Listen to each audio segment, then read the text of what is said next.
So I found some interesting old computer magazines called Computer Gaming World. This is from November 1981. So we're going to look through and read through this. The chapters here include The Future of Computer Wargaming, Torpedo Fire, Review and Analysis, Robot War, a war game for all programmers, Robot War Tournament, B-1 Nuclear Bomber, a strategic map, Air Force Mission Planning by Computer, Crush, Crumble, and CH, The Political Apple, and the Greatest Baseball Team of All Time. So those are the features, and down here are the departments. We'll have something from the editor, hobby and industry news, and micro reviews. On the left, we have an ad from SSI, 2 new games for the Apple and the TRS-80. The first one is called The Battle of Shiloh, and down here we have The Battle of the Bulge, Tigers in the Snow. So here's the next page. We're going to zoom in on the right-hand side. I'm going to do my best here so at home you can see the words pretty clearly if you need to pause. The Future of Computer Wargaming by Chris Crawford. Personal computers have swept into society with a suddenness that has taken many wargamers by surprise. Wargamers are curious about the obvious possibilities of applying personal computers to their hobby, but as yet,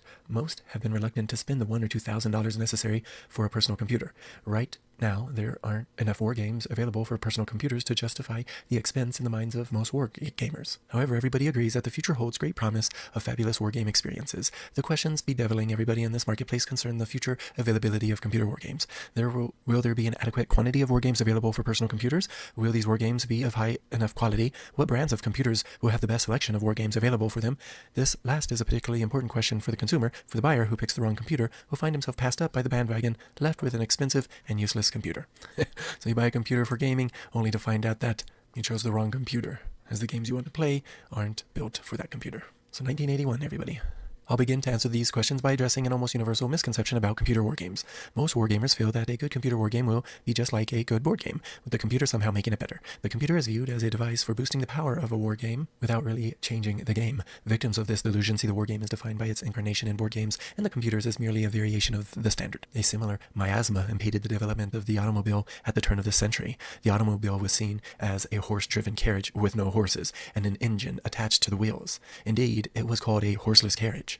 This insistence on seeing the new technology in old terms resulted in its misapplication. The driver was seated on a high bench so he could see over the heads of the non-existent horses. The size of the wheels, the center of gravity, and the lack of wind protection were not suited for the higher speeds that the vehicle could develop. It took years of use before people began to think of the machine as an automobile instead of a horseless carriage. As the new attitude took hold, the vehicle began to change and show its true utility. Now the automobile is very different and quite indispensable. Personal computers will follow a similar path. They are now treated as extensions of or variations on existing technologies. As time goes by, we'll see them used more and more in their own right. Thus, war games on personal computers will not be just like board games. There are, of course, attempts to produce board games on computers, and these attempts are just as silly as the early attempts to build mechanical horses. A computer war game must be optimized to take advantage of all the strengths of the computer. At the same time, it must avoid the weaknesses of the technology. They will necessarily be very different from board games. So there's a section on special capabilities of computers.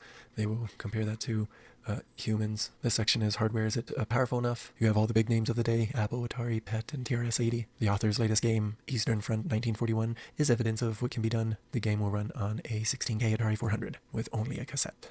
Alright, I'll skip the technical part. We're scrolling upon a game here called Castle Wolfenstein. World War II rages across Europe. Castle Wolfenstein is occupied by the army of the Reich and converted into battlefront headquarters. You have been captured and brought to the castle for interrogation by the dreaded SS. From a hiding place behind the stones of the dungeon, a dying cellmate produces a Mauser M98 pistol, fully loaded with 10 bullets, and gives it to you.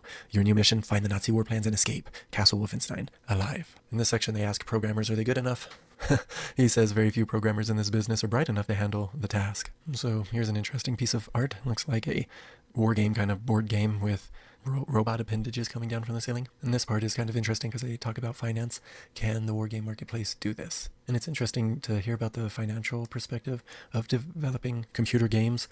He's going to bring up piracy over here and talks about how his anger cancels out the satisfaction of making games.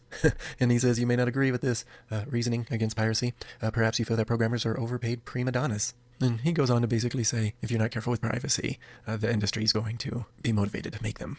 And this is kind of interesting. The TRS-80 has a small collection of war games. The PET has very little. The Atari has a small and rapidly growing collection. And the conclusion is pretty good. Which machines will dominate the computer war game industry? The PET and TRS-80 are out of the running.